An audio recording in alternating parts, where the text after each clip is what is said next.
You're listening to Becoming Wildly Resilient, brought to you by University of Kentucky Human Resources, Health and Wellness.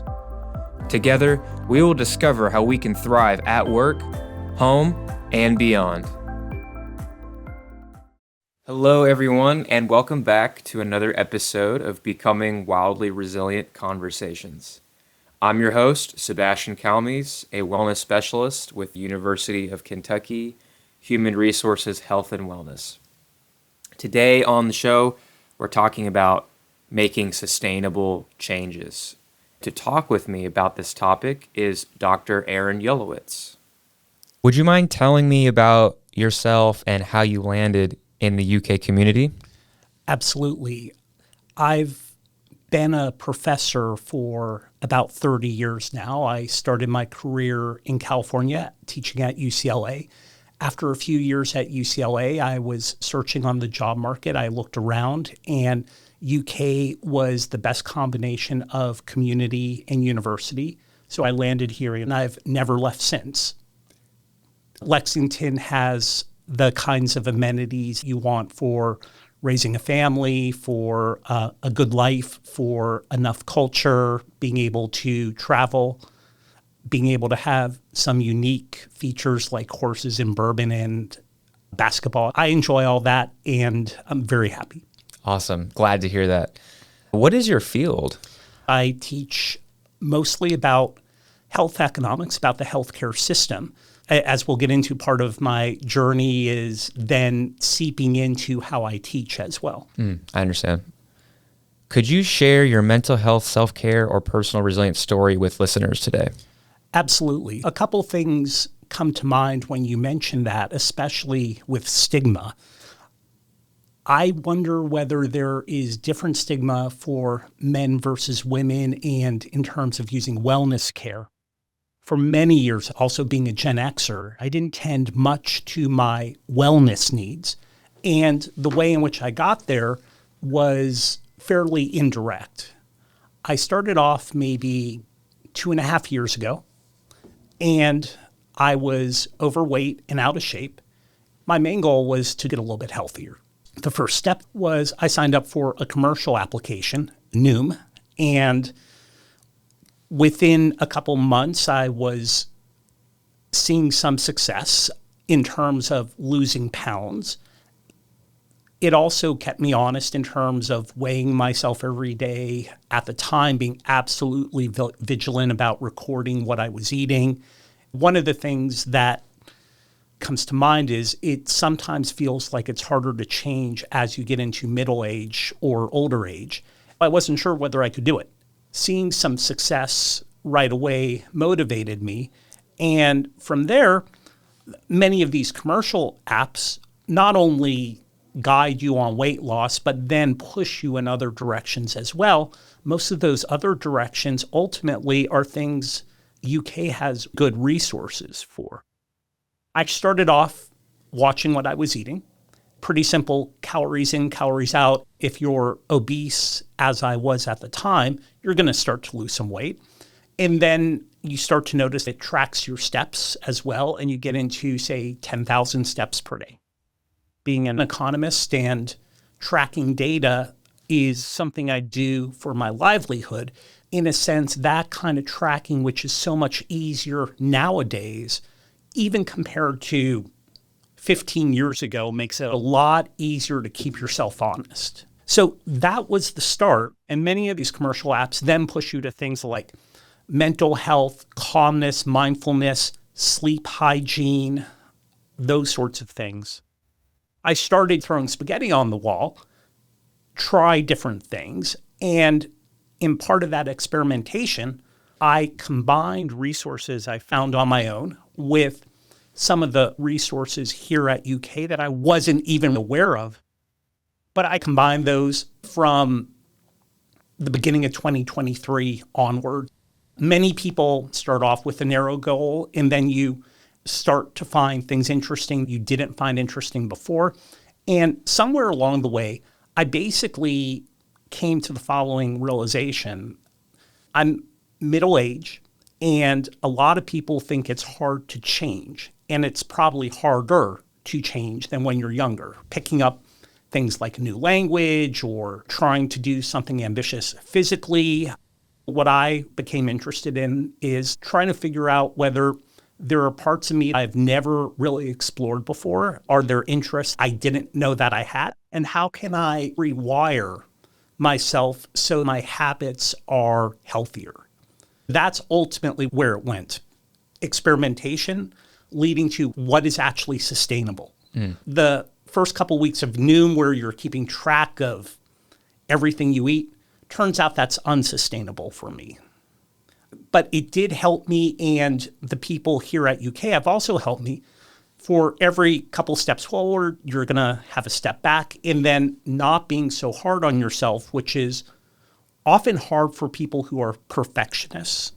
Basically, you only expect success, and you get down on yourself and beat yourself up too much when there's failure. The combination of all of this helped me to mellow out and understand this is the normal course of things. At my most vigilant, I went from something like 196 pounds to 140, tremendous weight loss, and I've gained since then. My goal is to lose some weight from where I am now, but I'm nowhere near where I was at the beginning. But what I was doing to get to that weight was unsustainable realistically for me. It was too vigilant, and I was giving up too much in other parts of my life. At what point did you realize you wanted to start making this change? I remember the exact moment when I decided I wanted to make a change. Back in 2022, we were coming off the pandemic. Many people, both with their respect to mental health, but as well physical health, probably got off track during the pandemic, working from home. You're just in a different mindset. I was driving my daughters to go hiking at Raven Run in the middle of June of 2022. And we were listening to a podcast from The Daily, which is a New York Times podcast. It was about someone who signed up for Noom because one of his friends had hugged him and had pinched him and said he had gained some weight. That sort of put him on that road. I heard that. And for some reason, I just said, okay, let me give it a shot. A lot of these have trial periods. I decided I'm just going to sign up for 3 months. I'm going to put down the pretty small sum of money and just go in. For some reason, it was the right time for me to do that. In a sense, it gave me enough guidance. I suppose also I saw some immediate success, which really mattered. I suppose if I had gone a week and not seen the scale change, and the goal shouldn't be simply to see a lower number on the scale, but at the time, that's what I needed, if you will. To keep you motivated. To keep me motivated at the time. I continue to do some things I've done for all of the 2 years, like lots of walking, lots of movement. And when I do that, I listen to podcasts often by people who are experts on health. The goal of weight loss versus other measures of health has changed for me. But nonetheless, the reward from making progress early helped.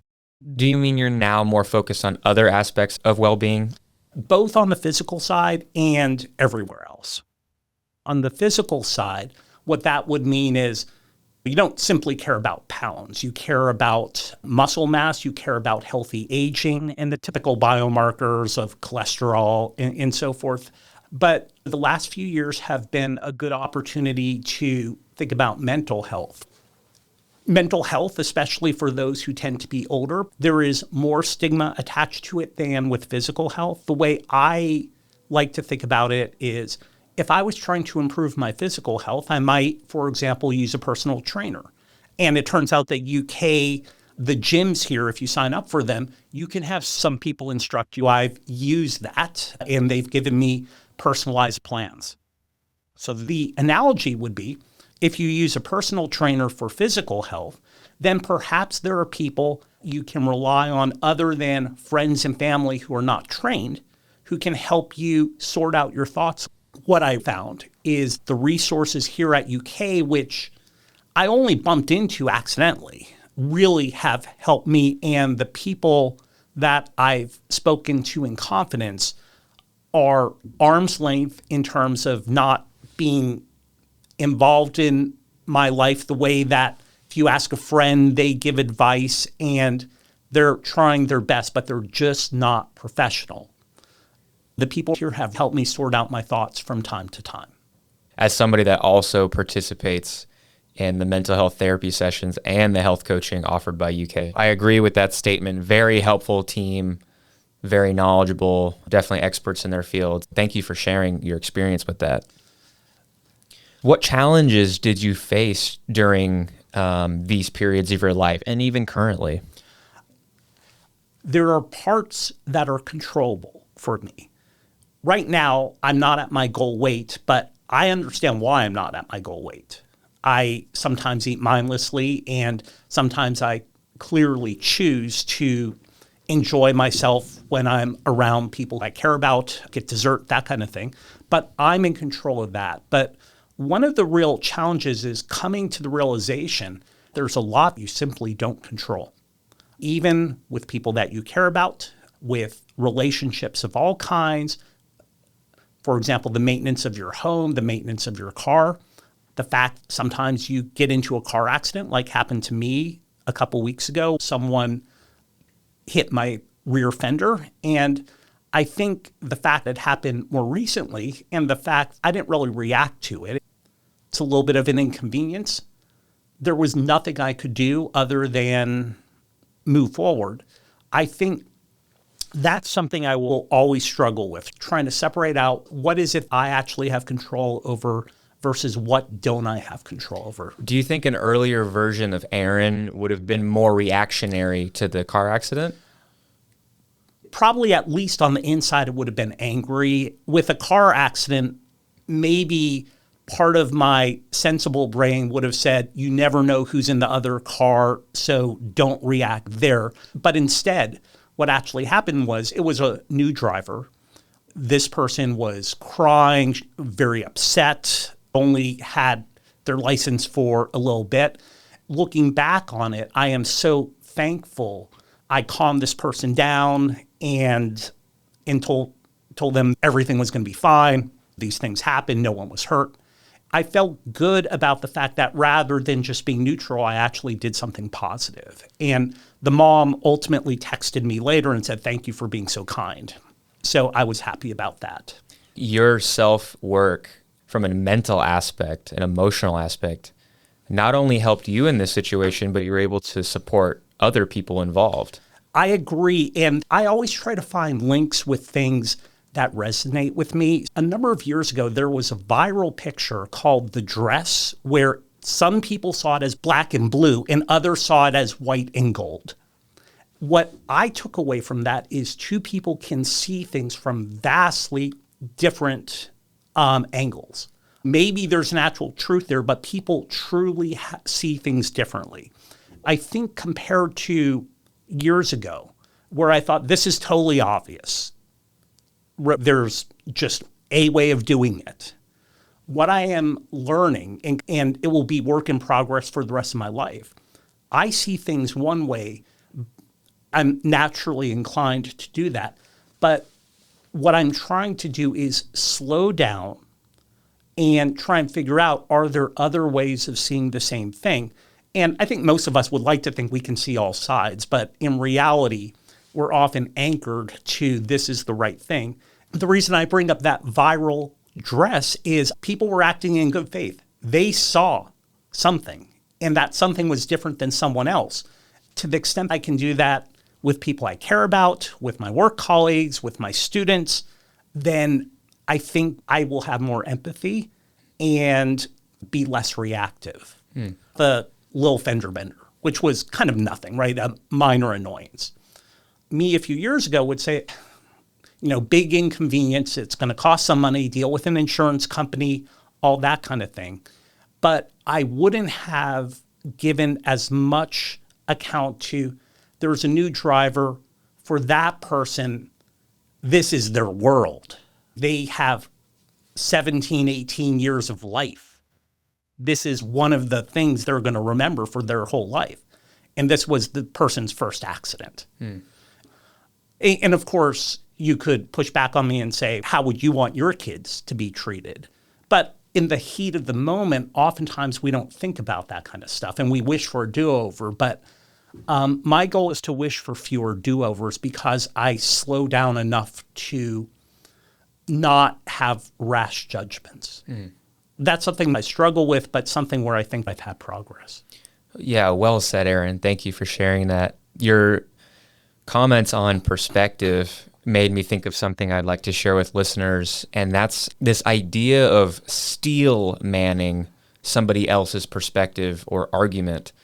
A lot of times we want to straw man someone's argument, but it's actually helpful to pretend you're defending the other side and what is the best possible argument you can make for that perspective.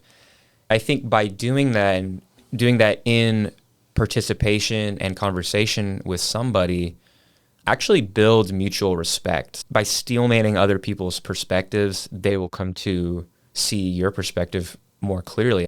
I think that's right. And one cheat code I have for something like that, imagine I am trying to understand someone's perspective on something I'm just not going to be very good at. My youngest daughter is starting high school, into all sorts of things kids in high school are interested in, Taylor Swift, music, and so forth. You have to meet teenagers much more than halfway. I don't go to bed at night thinking about whatever drama pop stars are into nowadays, but this is at least a little bit of a cheat code. I'll ask ChatGPT, help me understand why my 14-year-old is into Taylor Swift and what are some conversation starters. And that's me admitting that I'm not good enough to do a steel man argument on some things on my own. This is just trying to be closer because she cares about this, and it's important for me to want to connect with my 14-year-old. But imagine two people have genuine disagreement about something. We have so much disagreement in the world now. What I would say is give the other side the benefit of the doubt. I don't know that I'm smart enough a lot of times to do that, but I will try to use whatever resources there are to do that. I worry about me perhaps being too cynical, not giving the benefit of the doubt, not putting up the strong arguments, that kind of thing. Then after you hear those arguments, I would say also pause. Let it bake for a little bit. There's hardly anything out there where a little bit more time in letting things settle hasn't helped me personally. There are very few immediate fires that need to be put out. Sometimes there are, but it's very rare. A theme running through your resilient story is slowing down, a mindful response as opposed to an unmindful reaction. Yes, being less reactive, more mindful, and trying to figure out whether what I'm about to say might have the other person feel hurt. Try to figure that out. Part of that comes from my training. In economics, we often take complicated real life and boil it down to a handful of simple assumptions that leads to a model on how people behave.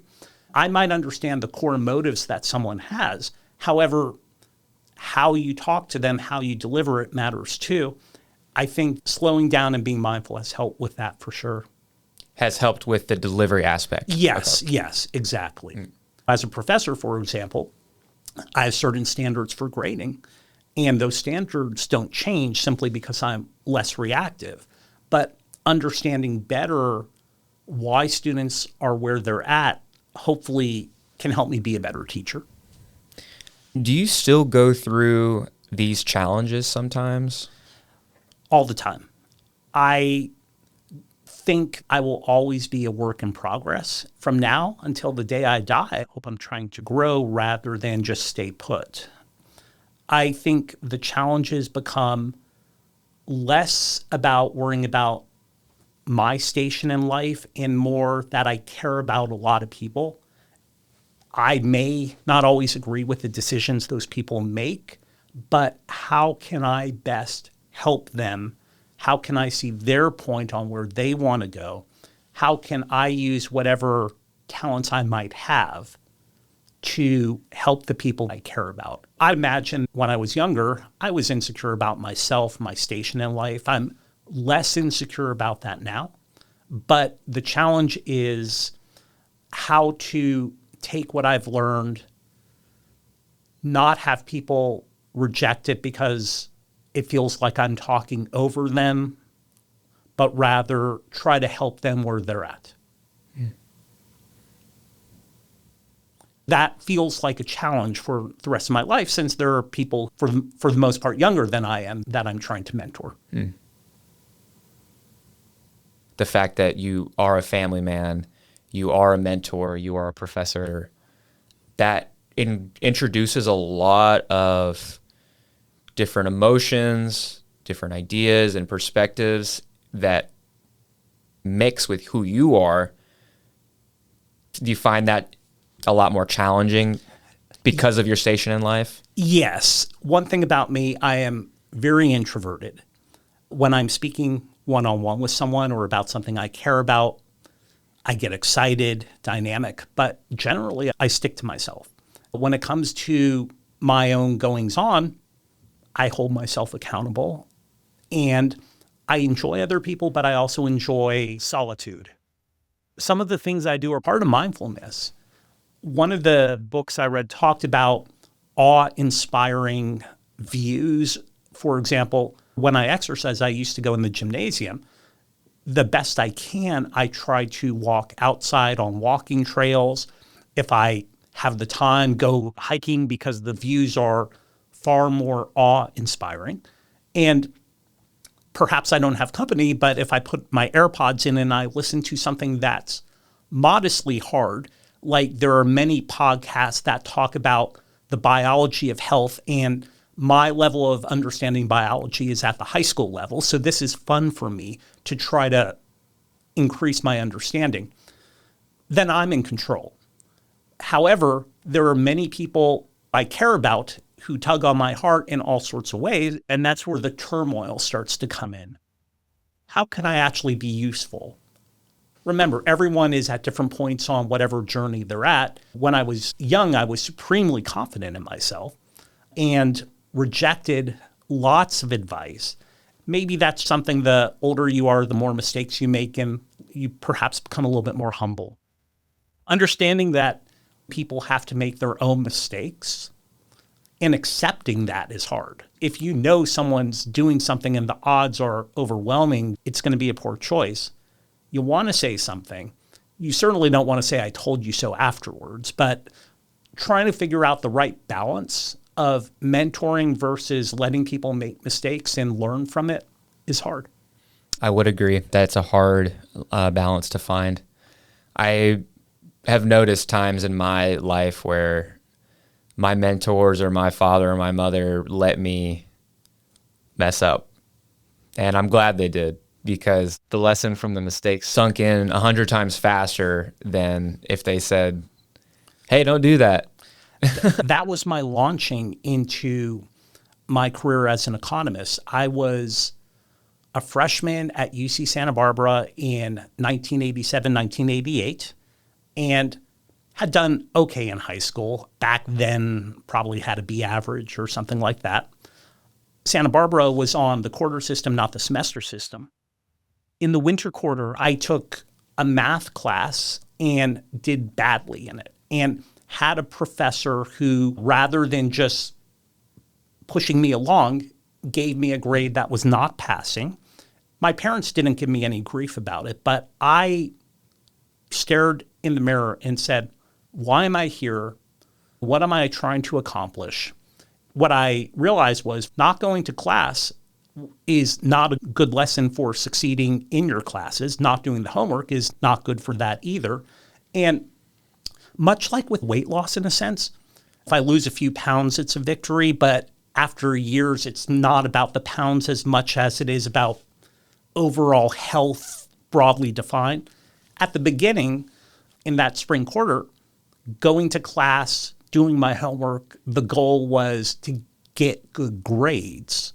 Ultimately, all these years later, no one cares whether I got an A versus an A minus. But what it ultimately became was, I actually like these topics.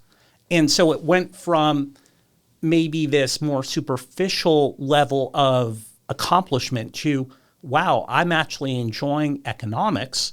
And before you know it, I went from UC Santa Barbara to a PhD program at MIT. And the reason I did was because I was truly interested in the topic. It wasn't simply that I was good at it. And you had to give yourself a shot to be interested, which required you to set this short-term goal. It's like, well, I need to improve my grades. And that led you to, oh, I actually really enjoy this. Don't let perfection be the enemy of the good. Sometimes you have to set goals. Others may say that's not the perfect goal to set. I'm not a person who drinks sugary beverages, but imagine I was, and imagine I was drinking 3 sugary beverages per day. Cutting down by 1 is a tremendous improvement. Taking 200 calories per day over the course of the year will probably lose you 5 pounds or something like that. Modest step goals at least get you started and see whether you truly do have a burning desire. If you don't have the desire, it's not going to stick. I certainly didn't have the desire to measure my food out for the rest of my life and do 90 minutes of exercise at high levels every day. It was fun to see how much I could push myself, but also I just can't do that sustainably. Trying to figure out what you do like. I figured out I love walking. I love being outside. That's something I could do for as long as I'm physically able. I enjoy listening to these podcasts on things that are hard for me, which is almost everything besides economics, if you will, and learning from that. Walking and listening to that is the perfect combination for me. Also, sometimes when I'm walking, I'll call my parents. They're elderly at this point. They always enjoy hearing from their kids, trying to figure out, are there people I can reach out to? It gives you time to have those conversations. Exactly. Yeah. No other distractions, that kind of thing. One of the barriers to individuals participating in and continuing self-care programs is the stigma surrounding mental health and self-care, specifically negative or discriminatory attitudes or internalized shame. Aaron, in your self-care journey, how did you overcome any preconceived stigmas from yourself, friends, family, or coworkers? A couple things. If you want to start a journey on improving your health mentally, physically, spiritually, all those things, often you can do that with more privacy in the world today than before. For example, I started on Noom. I didn't make any public pronouncement until I started to feel a little bit happy with my progress. You can start on these journeys, and that perhaps reduces some of the stigma. Maybe more so for giving advice on physical health compared to mental health. There are things that, for example, I'd encourage everyone at UK to do. In principle, once you have the insight, paying a co-payment to see a professional is a trivial cost compared to the benefit you can get. Remember when you're at the beginning, a victory of getting a good grade or losing a few pounds. Basically, small victories like that, or imagine small barriers. Those are hard at the beginning. The fact there are all sorts of wellness programs here at UK that are free or nearly free. The gyms you pay a little bit for, it's relatively modest. To the extent those tiny barriers are removed, then, for example, you might as well give it a shot. In the wellness services I've tended to use, you're able to book appointments with people. They're free. I would pay for them, but at the beginning, you're resistant to that kind of thing. I think the stigma goes away once you see you're interacting with people who are non-judgmental, who are listening, who are professionals. Another thing I've learned over these years is I want to be able to interact with my friends and family as friends and family, not as people to vent to or therapists. Obviously, I'll vent a little bit, but if it's heavy, there are people who are much better at that than most of us. The fact that UK has these resources, you can go talk to someone, and it starts to feel very comfortable after a while because you are interacting with the same person and there is real caring there. Absolutely. I totally agree. And I'd like to share with listeners as well, you don't have to be in a bad spot to participate or start a wellness journey now. Whenever I sign up for a mental health therapy session, there is a box that says, what are you looking to talk about, or what is the purpose of your visit? And I just put in mental health maintenance. I don't have any specific thing that's happened that I need to work through. We go to doctor's checkups. So this is a doctor's checkup for your mind and for your emotions. Also, we would think elite athletes have personal trainers for their physical health. Even if you're doing great, take an hour out of your time with someone who is a professional. There is real positivity in these sessions as well. There have been times when I've gone and everything's been great. Sometimes a reminder of that then lets you take a step back and take stock of everything that's good in your life too. Absolutely. If you saw someone going through what you went through, what would you tell them? I imagine it was a UK employee or a person in our UK community. One of the things I would do, and I've done this, I've let people know there are these resources, and more than just letting them know there are the resources, to the extent they will allow me to connect them with someone to get the ball rolling. Probably everyone knows, well, I could go to the HR website, discover what they have. But to the extent you can walk someone through the first time, I'm happy to do that. That's what I would do with someone who I care about. And of course, you need to respect and not push people into anything. They'll make their own decisions, and you simply have to respect that. The people I've interacted with in wellness, from physical trainers giving me a workout plan to people I talk with my mental health, are all absolutely professional. I've said many things to them in confidence. It stays in that room. The way I will put it is they're professionals, and sometimes providers outside of UK might have incentives for you to want to keep coming back and so forth, or try to upsell you on something. Maybe not as much for mental health, but at least for other things. Here, essentially, access is free. There is no agenda. It is trying to move you in a better direction as you define it. And the other thing is everyone has always been honest with me, which I've valued. Maybe also they gauge you to feel how open you are to change. If someone's very defensive, then it's a slower walk to get them there. But I've found it to be very safe. What else would you like to share with listeners about taking the step to support your mental health, self-care, or personal resilience? I want people to keep in mind, if you're willing to hire a personal trainer for your physical health, then it seems like one would want to do much the same for their mental health.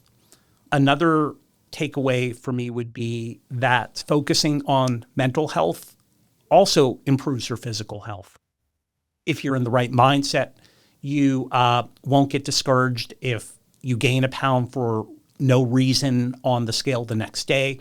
Imagine that your ankle is hurting and you don't want to work out. Well, getting the resiliency to get back up matters as well. I think physical health and mental health are inextricably linked. To rewire yourself so you have better habits. Imagine I am going to get on the scale every day, even if I know it's not going to be good news because of what I ate for dinner the day before. Rewiring yourself to look at reality takes some fortitude. You're going to have good days and bad days. That's mental health, but then it permeates into other parts of your life. Totally. I give human resources, health and wellness benefits overview, and the first slide on that presentation is the dimensions of well-being.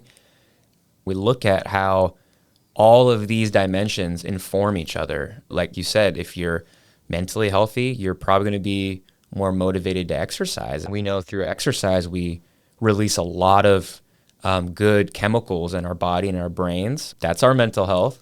Then when we go home, we're going to be in a better attitude, so probably stronger family relationship. These are all interconnected. They all help each other to paint that picture of well-being. They also help on a third pillar, perhaps, which would be sleep and sleep hygiene. Once I started going down a rabbit hole of improving physical health, naturally goes into mental health. Reducing being obese or overweight helps with sleep. Physical activity wears you out a little bit, which helps with sleep. And to the extent you can turn off those thoughts as you go to bed, which has to do with rumination and mental health, then that helps with sleep as well. There are apps now to keep track of sleeping, much like there are with weight. For someone like me who wants to stay honest, then sometimes I use those. The combination of physical and mental health helped me to get far higher quality sleep, which in turn matters as well. And then I suppose a fourth pillar is social connection, defined probably for different people depending on how much they need it. But I'm more mindful of that as well. Even if I don't need that much social connection, knowing I have elderly parents and trying to connect with them when I go for a walk or something like that, even though they're all the way across the country, it all seems to link together. And once you're improving on one, it's easier to improve on some of these others. Yeah, and focusing on steps towards progress instead of trying to improve everything all at once quickly, focusing on one thing at a time, and that kind of snowballs. When I used to be a trainer, one of my clients asked me, hey, I drink 2 sweet teas a day. I was trying to lose some weight, and he asked me for advice, and I said, well, just drink 1. It was funny because his reaction was like, what do you mean? I'm like, just drink 1. And he's like, but shouldn't I stop drinking them? No, you should just drink 1. You have to meet people where they're at. For me, on the mental health side or on the reactivity side, I have 50 plus years of poor habits. It's pretty hard to unwind that. And you wouldn't expect in 2 years where you're focused on physical and mental health to be able to do all that. These are all small steps. But it turns out big impacts. Big impacts. And also, if you can make any improvement, often it's the roughest edges, and that really can matter. Well, Aaron, thank you so much for being here. This has been a pleasure talking with you, and thank you for sharing your mental health and personal resilience story with me and the listeners of the podcast. Thank you for having me.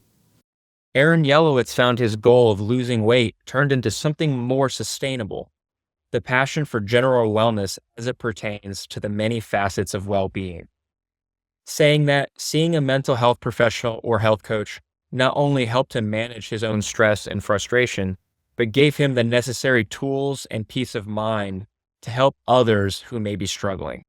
As we continue our resilience journeys, he encourages us to discover new passions and curiosities that were previously unknown to us. Thank you for listening to Becoming Wildly Resilient. This podcast is brought to you by University of Kentucky Human Resources, Health and Wellness. We offer a wide range of online and in-person services to support the well-being of UK employees, retirees, and their spouses. You can find experts in mental health, personal resilience, nutrition, and physical activity. We're ready to meet you where you are and address your unique needs. To learn more about the work, life, and well-being services offered by UK Human Resources, visit hr.uky.edu/wellbeing. You can also connect with us on social media and YouTube by searching @UKY Wellness or by email at healthandwellness@uky.edu.